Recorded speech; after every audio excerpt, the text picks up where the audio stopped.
Now back to election night in West Michigan. We are following more than 80 races across our area. We do want to start with the results in Grand Rapids for the first ward commissioner seat. Allison Lutz has a slight lead over John O'Connor, but this race at this point too early to call. In the second ward, Melinda Isasi has a lead on Wendy Falb, although Falb is not conceding just yet. And in the mayor's race, we have called this one. Rosalind Bliss will serve another term. Joe LaFurgey live getting reaction on some interesting races. Joe? Yeah, an interesting night indeed here at City Hall, Brian. Early on, it appeared that history might be made on two fronts, with the city's first Latina candidate elected in the second ward and the first openly gay candidate with a slight edge over the incumbent in the first ward. Now, that was based on ballots cast today. But now they're counting the absentee ballots. Now, the race against incumbent John O'Connor and challenger Allison Lutz in the first ward, too close to call when you add in those absentee ballots, although I just got off the phone with Commissioner O'Connor. He says he is over the top with those absentee ballots, that it appears he will win his seat. The number in the second ward, those are more of a challenge now, with over 1,000 votes separating the leader, Melinda Isasi, and challenger Wendy Falb. We called that race for Isa earlier tonight, but Falb's camp says there are enough absentee ballots that the ward could tilt back in Falb's favor. I'm told the absentee ballots should be counted soon at the county building, so stay tuned. In the meantime, no big surprise in the race for mayor. Voters giving incumbent Rosalind Bliss 4 more years. The city's moving in a positive direction in a lot of ways, but we also have a lot of struggles that we're trying to face around affordable housing and improving community and place relations. So we know that we have a lot of work to do. So again, still watching those first and second ward races. And as soon as those numbers come in, we will pass them on to you. Live in Grand Rapids, Joe LaFurgey, News 8. Also in Grand Rapids tonight, this one not even close, voters making the city parks millage permanent. And to the Lake Shore, where voters have selected 2 new mayors in Ottawa County. In Holland, attorney Nathan Box is unseated incumbent Nancy DeBoer. And in Grand Haven, Robert Manetza will be the new mayor. He replaces current mayor Jerry McCaleb, who lost in the August primary. News 8's Whitney Burney is live talking with the candidates tonight. Whitney? Well, Marley and Brian, the race in Holland was extremely close. The now mayor-elect Nathan Box winning by just a few hundred votes. Now, Box is a newcomer to politics, but he's been serving on many commissions, committees, and things like that for over 20 years. And he says this is kind of a culmination of all of that work. He says his main priorities moving forward are building the housing that the city needs and making sure that everyone feels like Holland is their home. We also got a chance to speak to the incumbent mayor, Nancy DeBoer, who lost in this race tonight. She says this vote makes it clear the direction the city wants to move in. And we're going to celebrate the value of everyone who calls Holland home. Holland has said loud and clear they believe that our diversity is our strength and that everybody has value and everyone has something to contribute. And we're going to go forward with that and strengthen this community. We went to door throughout the entire city. It was really, a choice for the city of what direction that they wanted to go. And so they have chosen.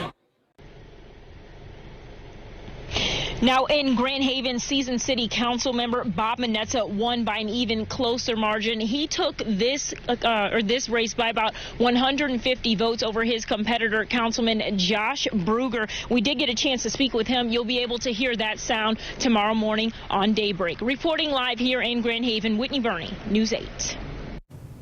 And Kalamazoo has a new mayor tonight. David Anderson will be the next mayor of Kalamazoo, replacing Bobby Hopewell, who did not run for re-election. News 8's Kyle Mitchell is live in Kalamazoo tonight. Kyle? There's a lot of excitement here at the celebration party for David Anderson. He just declared victory about 25 minutes ago, waiting for those last absentee ballots to be counted. He says he's committed to moving the city forward. And we have a foundation in the ground. And we're not starting from scratch. We are building on that foundation.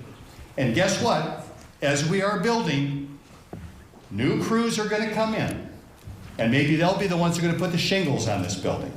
But in the meantime, we're going to get some walls up.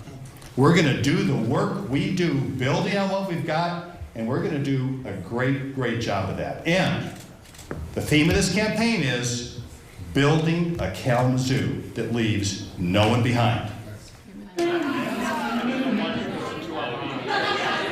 And it was a competitive race for City Commission. Patrice Griffin, Gene Hess, and Chris Pradle won the City Commission seats that were up tonight. 8 candidates were vying for those 3 seats. Now, the new city commissioners and the new mayor-elect will all be sworn in on Monday. Reporting live from Kalamazoo, Kyle Mitchell, News 8.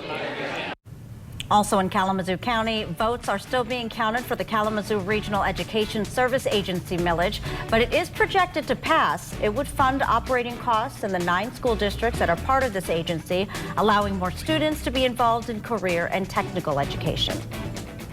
To East Grand Rapids now, where another challenger is taken down. An incumbent, Katie Favale, will be the city's next mayor. Current mayor Amna Siebold has conceded that race. News 8's Leon Hendricks talked with the new mayor tonight. Leon? Brian and Marley, good evening to both of you. I'll tell you, the mayor-elect was even surprised at the margin of victory here. Let's cue up the numbers as we know them right now.